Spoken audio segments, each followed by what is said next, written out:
be your friend. We are so happy that you are a friend of Israel. Welcome to our home. And if it's all right with you, we'll go first to the first.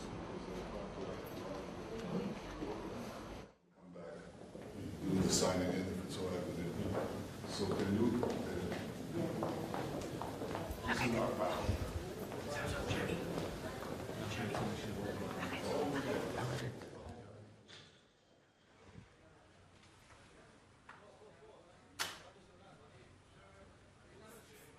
Ladies and gentlemen, please rise and welcome the First Lady of the State of Israel, Ms. Sarah Netanyahu, and the Prime Minister of India, Mr. Narendra Modi, and the Prime Minister of India, Mr. Narendra Modi, and the Prime Minister of Israel, Mr. Benjamin Netanyahu.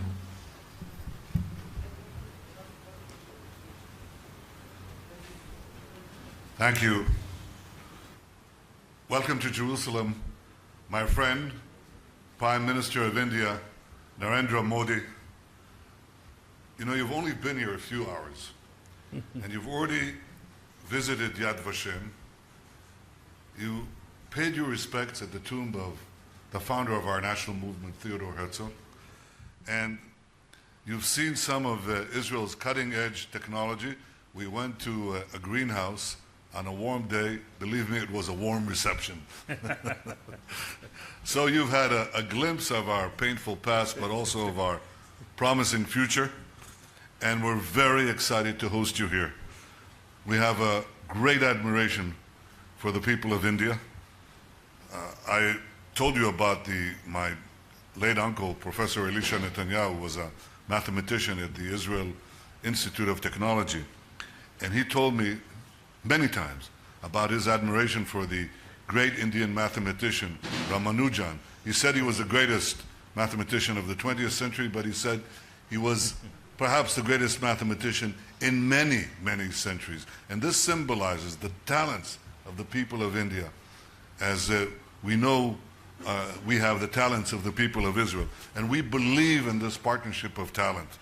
We both seek a better future for our peoples. Doing so requires a lot of work. It won't happen overnight, but Prime Minister Modi and I have the same trait. We both want it to happen overnight. We're tireless reformers, and I want to congratulate you, Prime Minister, on the reforms that you're doing to change Israel's, India's economy. And we both believe that we can do together great things for the betterment of the future of our peoples.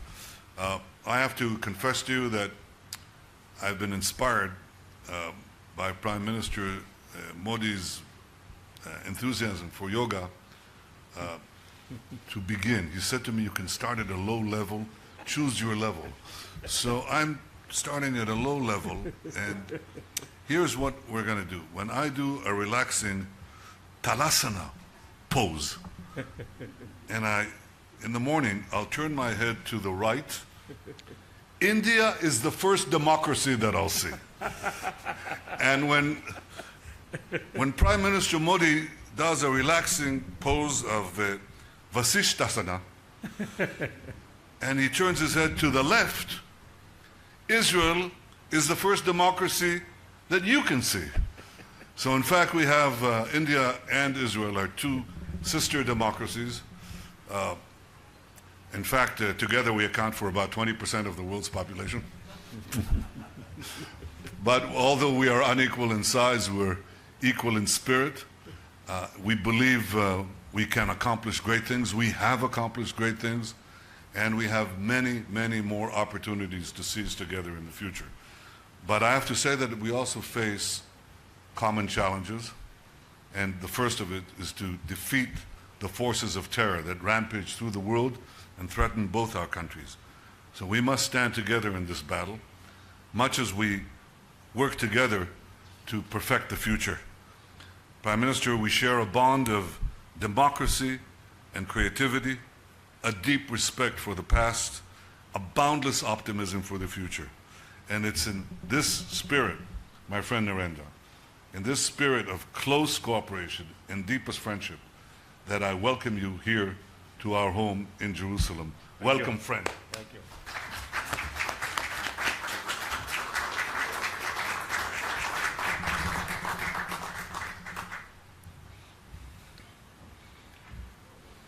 Yadidi Hekar, Prime Minister Netanyahu, friends from the media, I thank Prime Minister Netanyahu and Mrs. Sarah Netanyahu for opening their home to me today. The fullness of their warmth and affection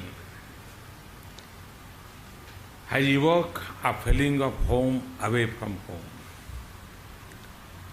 It reminds me of our own ethos of hospitality and welcome. I'm most grateful for the warm and generous hospitality.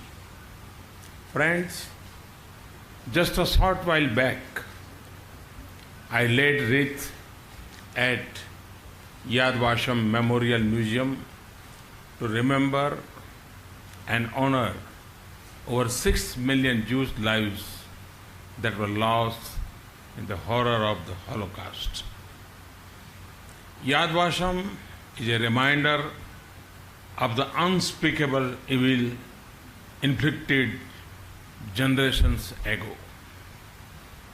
It is also a tribute to your unbreakable spirit to rise above the depths of tragedy, overcome hatred, and forge ahead to build a vibrant democratic nation. Yad Vashem tells us that those who believe in humanity and civilized values must come together and defeat it at all costs. As such, we must resolutely oppose the evils of terrorism, radicalism, and violence that plague our time. Friends, the link between our people goes back to thousands of years when the first Jews landed on India's southwestern coastline. Since then, the Jews have flourished and their traditions and practices thrive in India. We are proud of Jewish sons and daughters of India like Lieutenant General J.F.R. Jacob, Vice Admiral Benjamin Simpson, Master Architect Joshua Benjamin, and film actors Nadira, Sulochana, Pramila, whose diverse contributions have greatly enriched the fabric of Indian society. Indian Jews are a living and vibrant connect to this shared history. My visit to Israel celebrates this ancient bond between communities across both our nations. And I'm happy that I will have occasion to engage with the rich Indian diaspora in Israel later tomorrow. Friends, in modern times, our ties have seen rapid growth since the establishment of our full diplomatic relations a quarter century ago. Common objectives of economic prosperity, strong technology and innovation ties, and the need to secure our society define the space for convergent action between us. Overcoming decades, we want to frame a relationship that transforms the landscape of our economic engagement. India is the world's fastest growing large economy. Our focus on using technology and innovation to meet our development priorities provides productive scope to expand our academic, scientific, and research and business links. We also want to put in place a robust security partnership to respond to shared threats to our peace, stability and prosperity. I will work with Prime Minister Netanyahu to craft and build a clear action agenda to realize these objectives. Once again, let me express my sincere gratitude to Prime Minister Netanyahu and Mrs. Netanyahu for their warm welcome and generous hospitality. Thank you.